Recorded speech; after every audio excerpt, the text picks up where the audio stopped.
जूता की जब दुनिया में मैं आई तो जूते की अपनी एक बहुत बड़ी दुनिया है। मैंने ज़ीरो से स्टार्ट किया अंग्रेज जाने के बाद। I still remember that day कि जब छोटी थी और मेरे माशाल्लाह मेरे बाबा बहुत अच्छा बिजनेस करते थे। ईद, छोटी ईद यहाँ का मैसिव सीजन होता है सबके लिए, बट मेरे ऑफिस में सिर्फ 8 लाख की सेल थी and it was nothing. Export के बाद we do export to UK.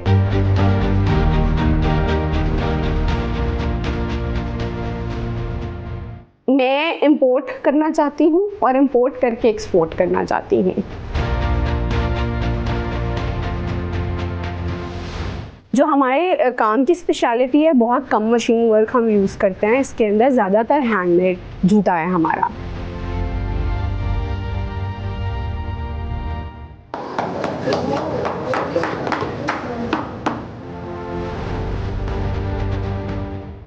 My name is सुहैरा और मैं एन कलेक्शन के नाम से काम करती हूँ और ये हमारी 3rd जनरेशन है। I am the 3rd generation और हम 40 साल से इस कारोबार में हैं। मैंने ये जगह बाय चॉइस तो नहीं चूज़ की, डेस्टिनी ने मुझे यहाँ पुट किया because my father passed away. मैं कंप्यूटर साइंसेस कर रही थी, मेरे मामू ने आके इसको टेक ओवर किया and then he somewhat convinced me to do this business। बहुत सारे ऐसे सिनेरियोज और वाक़यात हुए हैं रिगार्डिंग वेंडर्स स्पेशली, बिकॉज यहाँ पे मोस्टली लोगों की ज़बान commitment is not up to the mark.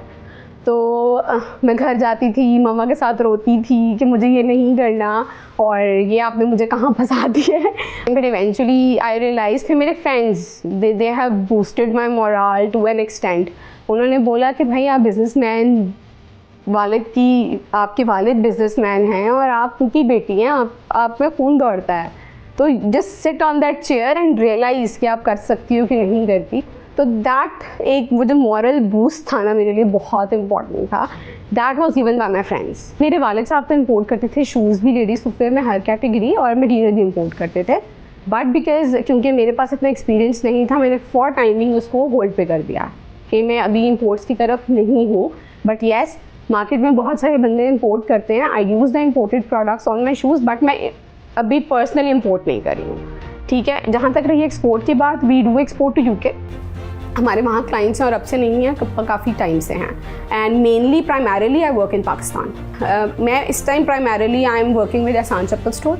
मेरा ज़्यादा काम उनके साथ है और फिर उसके बाद डिफरेंट सिटीज़ आ जाते हैं, जैसे कराची आ जाता है, पिंडी आ जाता है, गुजरावाला आ जाता है, सरगोदा आ जाता है, और उसी तरह डिफरेंट ऑनलाइन ब्रांड्स मेरे साथ अटैच्ड हुए हैं recently. Yes, I took an attempt in 2020 जब कोविड नया आ रहा था, तब I have started. I got a good response, but eventually हम लोग बल्क में डीलिंग करते हैं, हम ट्रेडर्स हैं, होलसेलर्स हैं, और मैंने मैन्युफैक्चरिंग यूनिट्स बाउंड किए हुए हैं अपने साथ बहुत ज़्यादा। में डीलिंग करते हैं, हम ट्रेडर्स हैं, होलसेलर्स हैं, और मैंने मैन्युफैक्चरिंग यूनिट्स बाउंड किए हुए हैं अपने साथ बहुत ज़्यादा। ऑर्डर दें और हम ऑर्डर बल्क में ही बनाएं और दें। There are multiple things. एक मेरा विजन था that I really don't want to just export my shoes and just do not. मैं ये भी नहीं चाहती थी कि सिर्फ जूते में ही हमें कारोबार करूँ। मुझे डिफरेंट जोन्स में काम करना था और मुझे एज अ ट्रेडर काम करना था, not for the shoes but other things as well. Could be any stationery कह लें, could be box कह लें, could be other things related to the shoes in the other fields like textile कह लें। इस तरह से that was my vision, but coming to this point, और जूता की जब दुनिया में मैं आई तो जूते की अपनी एक बहुत बड़ी दुनिया है। तो मैं इंपोर्ट करना चाहती हूँ और इंपोर्ट करके एक्सपोर्ट करना चाहती हूँ, और मैं जूता जो है वो पाकिस्तान में ही बनवाना चाहती हूँ, क्योंकि आई स्टिल वाउच कि हमारा जूता यहाँ पे बहुत बेहतरीन बनता है और बन सकता है अगर हम अपनी लेबर को उस तरह चलाएं। बिलियंस की इंडस्ट्री है यहाँ पे। अब जब मेरे वालिद, जस्ट एग्जांपल दूँगी, जब मेरे वालिद साहब ने शुरू किया, there were very limited brands. Stylo था, एहसान चप्पल था, बोरजान था, ये सर्विस था, बाटा था। अब आप जाएँ, आपको हर मार्केट में 5-10 न्यू ब्रांड्स मिलेंगे। एंड उसके बाद आप प्रेजेंट सोशल मीडिया की बात करें तो हर एवरी मंथ कोई बंदा नया अपना जूता लॉन्च कर रहा होता है। मेरा दिल कैसे लगा, ऑनेस्टली स्पीकिंग मेरे पास कोई चॉइस नहीं थी, मुझे दिल लगाना ही लगाना था। मैंने ज़ीरो से स्टार्ट किया अंग्रेज जाने के बाद। I still remember that day कि जब छोटी थी और मेरे माशाल्लाह मेरे बाबा बहुत अच्छा बिजनेस करते थे। ईद, छोटी ईद यहाँ का मैसिव सीजन होता है सबके लिए। बट मेरे ऑफिस में सिर्फ 8 लाख की सैलरी थी and it was nothing zero. That got me a hit. I still have that book with me जिसके पीछे मैंने लिखा था कि मैंने कौन कौन से लोगों के साथ काम करना और किन किन लोगों के साथ काम नहीं करना. एंड अल्हम्दुलिल्लाह when I followed my road map, मैं विद इन अ ईयर उन सारे लोगों के साथ काम कर रही थी.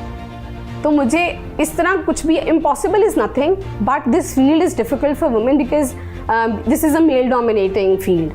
लेकिन अपनी जगह बनाने के लिए बहुत मेहनत करनी पड़ती है. रॉ मटेरियल मोस्टली हम मार्केट से ही लेते हैं, मार्केट से ही बाई कर रहे होते हैं, क्योंकि यहाँ पे इम्पोर्टेड भी है और इम्पोर्टेड भी सारा मटेरियल यहीं पर ही मिल जाता है और लोकल भी यहीं अवेलेबल है. पीछे गुप्ती बाज़ार में है एंड देयर अदर 7 शॉप्स हैं, छोटे छोटे एरियाज़ हैं. वहीं से हमारा मेनली रॉ मटेरियल हम वहीं से कलेक्ट कर रहे होते हैं और फिर वो अपने क्वांटिटी के हिसाब से रॉ मटेरियल कलेक्ट करके हम यहाँ ले आते हैं. एंड देन उसके बाद सबसे पहले अगर मैं सबसे बेसिक चीज़ के ऊपर जाऊँगी तो वो रेक्सीन है. अगर हम रेक्सीन में कोई भी चीज़ बना रहे हैं तो पहले उसको दूध लगता है, फिर वो सूखता है, फिर उसके ऊपर पैटर्न को लकीरा जाता है, फिर पैटर्न कटिंग होती है, अपर बनते हैं. अपर के बाद आप समझें कि बॉटम में काम आता है, बॉटम के बाद फिनिश में जाता है. तो 3 प्रोसेस से होता है. पहले अपर तैयार होता है, फिर उसकी बॉटम. सबसे पहले तो अपर बनते हैं जो बेसिक शुरुआत है. अपर बनेंगे, अपर बनने के बाद वो बॉटम में आता है. बॉटम के अंदर जो बंदा है, हमारे अपर मैन से अलहदा होते हैं, बॉटम मैन से अलहदा होता है, फिनिश मैन अलहदा होते हैं.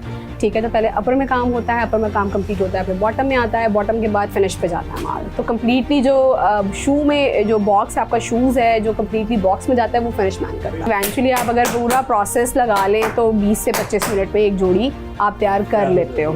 ये सबसे पहली जो शू मार्केट और होलसेल मार्केट है इसको हब कहा जाता है, वो यही है जिसको शालम मार्केट भी कहते हैं. पीछे शालम लगता है, रंगमहल भी यही है, मोती बाज़ार भी यही है. तो शू मार्केट जो सबसे बिगेस्ट है वो यहाँ की वो मोती बाज़ार है. यहीं के लोग जो यहाँ के रहने वाले हैं उन्होंने जब यहाँ पे ही काम शुरू किया हुआ है तो उनके साथ ही शागिर्द, उनके बच्चे, उनकी फैमिलीज़, ये it is a generational business जो करता है. मुझे nitty gritty of the shoes पता है बहुत ज़्यादा, तो I prefer my shoes. And मैं मोस्टली कभी कभी बहुत दिल करे तो मैं अपने लिए स्पेशल जूता कस्टमाइज़ करके तैयार भी अपने ही वेंडर से करवा रही होती हूँ. तो I do by from different brands. जहाँ मेरे जूते जाते भी हैं मैं उधर से भी बाई करती हूँ, बट मेरी प्रायोरिटी मेरे अपने शूज़ होते हैं. जो हमारे काम की स्पेशलिटी है, बहुत कम मशीन वर्क हम यूज़ करते हैं इसके अंदर. ज़्यादातर हैंडमेड जूता है हमारा और हम इसमें बहुत प्राउड लेते हैं कि we make shoes from the scratch. लेकिन सोल कटिंग जो हमारी होती है, बंदर कटिंग होती है, वो मशीन्स पे हो रही होती है, बट इवेंचुअली पूरा जूता कंपाइल या पूरा जूता फिनिश हमारे ये लेबर ही करी होती है. मैं बिल्कुल बेसलाइन से शुरू करूं कि हम क्या क्या बना सकते हैं पाकिस्तान के अंदर. आपका खुस्सा, आपका कोलापुरी, आपके फ्लैट्स, आपके फॉर्मल्स, आपके कंफर्ट शूज़, आपके bridal shoes, all we can cater all the categories in Pakistan. और बड़े आराम से लोग बना रहे हैं और बहुत अच्छे लेवल पे बहुत क्वालिटी शूज़ बनाए जा रहे हैं यहाँ पे. एंड हम भी वो सारी कैटेगरीज में काम करते हैं from khussa to bridal shoes.